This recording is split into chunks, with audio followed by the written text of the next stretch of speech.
Hello students, I wanted to announce some things about our course, and since it's a course in visual communication, I thought I would do it visually. First off, I want to remind you to once again bring your packet of images that were from the New York Times to class on Monday.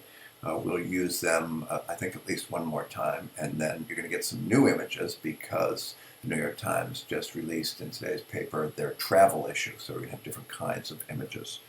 I added a page full of the examples that I showed in the last class meeting. I had shown examples of the visual autobiographies from 3 different students. And of course, I want to tell you I got the permission of those students before I shared them with you.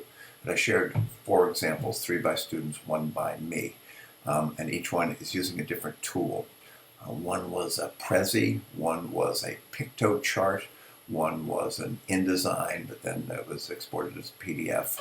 And then I used Pages. Pages, as some of you know, is the word processor that's native to a Macintosh system. So you who have Macs have Pages.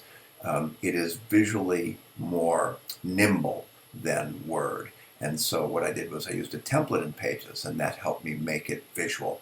I believe 3 out of the 4 samples were all using templates, so that's something we can talk about. Also, if you look at my example, which I added it both in the Pages version and as a PDF, because if you don't have Pages, you couldn't open the Pages version. You'll look and see that at the end, I've got the image sources added. And we'll talk about that, about sort of, what are the rules and what are the ethics of providing information to where you got your images from.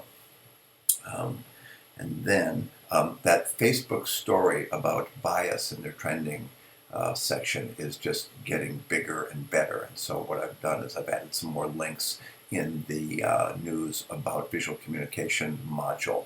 Now, I'm a subscriber to the New York Times, so what happens is I can link all I want to the New York Times. If you're not a subscriber, it's quite possible that some of you will run up against you get 10 free shots, and then after that you have to subscribe to the New York Times. So if anybody is no longer able to access some of those links, let me know and we'll figure out a way around that, including the fact that you do have access to the New York Times to the library, but that could be rather cumbersome. But also what I can do is I can copy the content and then put it in the Canvas page. So now you're no longer needing to link.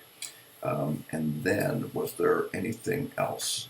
I think there was something else, but I can't recall what it is right now. So I'm going to end this. I'm going to send it out as I know what it was. The location of those examples, I made that be a page for last class meeting. So if you go into the module for class number 2, that's where you will find the links to those pages.